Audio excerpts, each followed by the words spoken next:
الرحمن الرحیم۔ بعض بھائیوں نے یہ سوال کیا ہے کہ جماعت کے اندر شامل ہونے کا طریقہ کیا ہے؟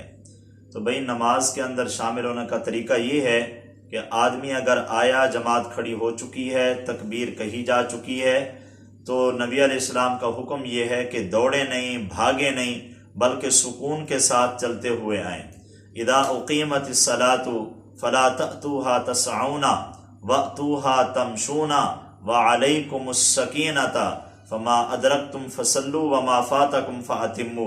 فرمایا کہ جب اقامت کہی جا چکی ہو، جماعت کھڑی ہو چکی ہو، تو تم دوڑتے ہوئے نہ آؤ، بلکہ اطمینان، سکون، وقار کو لازم پکڑو اور اعتدال کے ساتھ چلتے ہوئے آؤ۔ جتنی رکعتیں مل جائیں وہ پڑھ لو، اور جو رہ جائیں بعد میں ان کو پورا کر دو۔ حضرت ابو بکر رضی اللہ تعالیٰ عنہ آئے تھے اور نبی علیہ السلام جماعت کروا رہے تھے اور رکوع کے اندر تھے، تو اس صحابی ابھی صف کے پیچھے ہی تھے، انہوں نے وہیں سے ہی رکوع کرنا شروع کر دیا، تکبیر تحریمہ کہہ کر رکوع میں چلے گئے، اور دوران رکوع ہی قدم اٹھاتے ہوئے چلتے چلتے اگلی صف میں آ گئے۔ نماز کے بعد نبی علیہ السلام نے انہیں بلایا اور فرمایا کہ زادک اللہ حرصا ولا تعد، کہ اللہ آپ کی اس نیکی، خیر، بھلائی کے کام میں اس حرص کو قبول فرمائے، زیادہ کرے، لیکن آئندہ ایسا نہ کرنا۔ تو دوڑتے ہوئے، بھاگتے ہوئے آنا اور دور سے ہی صف کے پیچھے سے ہی تکبیر کہہ کر رکوع میں چلا جانا، یہ چیز ممنوع ہے۔ طریقہ یہ ہے کہ اطمینان کے ساتھ آئیں، صف میں کھڑے ہوں، پھر تکبیر تحریمہ کہیں اور تکبیر تحریمہ کہتے ہوئے قیام کریں۔ اتنی دیر قیام کرنا ضروری ہے، کیونکہ قیام فرض ہے۔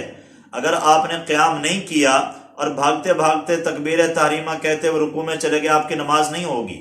تو اتنی دیر کھڑا ہونا ضروری ہے جس میں تکبیر تحریمہ کہہ سکیں، یا کم از کم ایک مرتبہ سبحان اللہ کہہ سکیں۔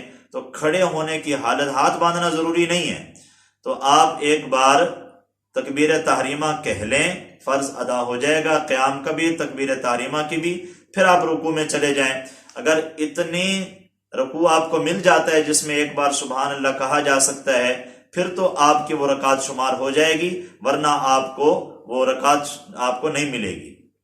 اگر آدمی آتا ہے اور امام سجدے میں ہے، تحیات میں ہے، تب بعض لوگ انتظار میں کھڑے ہو جاتے ہیں کہ امام فارغ ہوگا، دوسری رکعت میں آئے گا، تب ہم ساتھ شامل ہوں گے۔ ایسا نہ کریں۔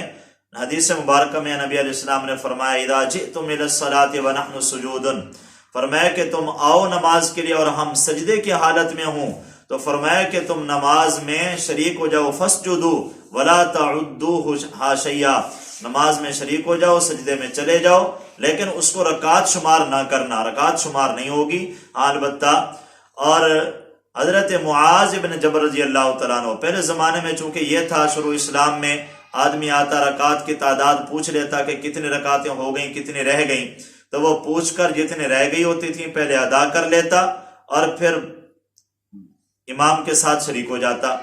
لیکن پھر معاذ بن جبل رضی اللہ تعالیٰ عنہ آئے، انہوں نے پوچھا نہیں کتنی رکعتیں رہ گئیں، پہلے ان کو ادا نہیں کیا، بلکہ نماز پوری کرنے کے بعد کھڑے ہو گئے، اور نبی علیہ السلام نے نماز کے بعد ان کو بلایا اور پوچھا کہ یہ کام تم نے کیوں کیا؟